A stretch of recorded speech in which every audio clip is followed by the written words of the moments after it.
iPads and other devices are called tablets because they belong on tables. They are tested 20 centimeters away from that big guy that I showed you before. 20 centimeters away. They are not approved to be held in the laps of little children, although millions of kids are having them now in schools because the people involved in educational technology and those involved in public health research are not talking to one another.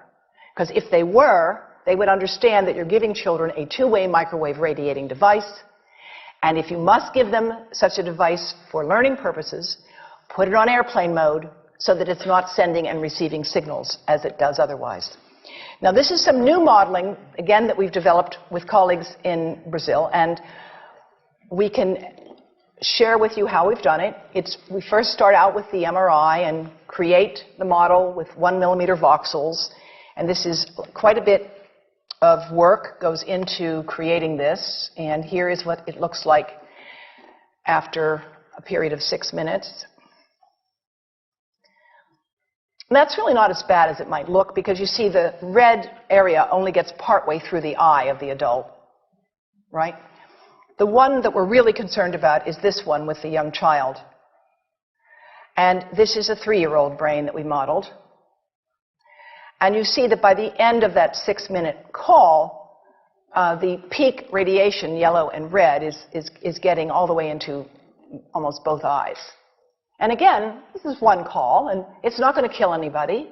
It may not cause any biological effect whatsoever for 1 call or 2 calls or 3 calls. But the question is, what's the cumulative impact of this kind of exposure? How do we evaluate it? And I want to show you an example of some of the work that we are doing now that I'm releasing here for the first time. And this is a modeled microwave radiation dose of a 6-year-old with greater levels to the frontal and temporal lobes, eyes and cheek. And watch this here. Now, yellow, white, and red are the hottest, all right? And if you look carefully, you will see it's going into the eye, the nose. Do it again, just so you'll get to see it. And partly into the brainstem.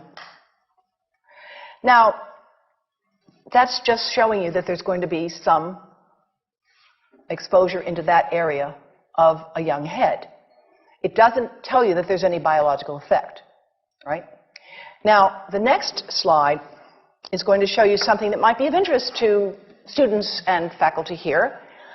And that has to do with exposure to the reproductive organs. We call them the gonads. I think you say the testicles. And bone marrow. And look here at the radiation as it gets into the groin area. And that's just from having a mobile phone modeled into the pocket. And this, again, is based on a normalized SAR with I think we had a dipole antenna. Now, the breast. The breast is mostly fat, contains a lot of fluid. Things that contain fat and fluid cook faster in the microwave oven. Now, a cell phone can't cook anything, all right? Mobile phones do not pop popcorn. That was a fraud. They don't make any heat that we know of, otherwise they wouldn't be permitted. But they do go through things that contain fat and fluid, and we are now working at Environmental Health Trust with scientists at the University of California, San Francisco, scientists at formerly the president of the American Cancer Society of California, because we are seeing women who keep cell phones in their bras. Has anyone seen a woman put a cell phone in her bra? Hands up, please.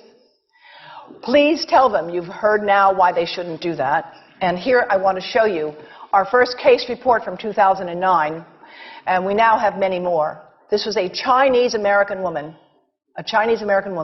who used her cell phone 4 hours a day in her bra for 10 years while she was driving. Now, and you drive with a phone on your body. The phone is smart. It's going to go from one tower to another, and it's going to say, here I am, where are you, here I am. And it's going to be going to max power each time it moves from one cell tower to another. And there it was right next to her chest. And the tumors that developed right under the antenna of the phone. unusual tumors. But in the meantime, people have a right to know how you can minimize exposure. And again, I think this information is available on our website, will be available on yours. Remember, if you have to give a phone to a child, put it on airplane mode. And think about this. That microwave oven, it works because there's a metal box around a microwave signal, and the signal pings all over the place.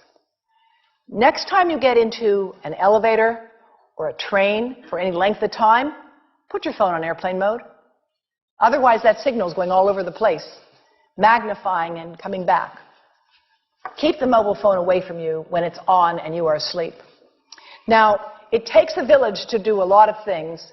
These are some of the people whose materials I've used today with their permission, and I can't read this list to you, but I want you to know that I feel really honored to be working with some of the most talented people in the world on this issue.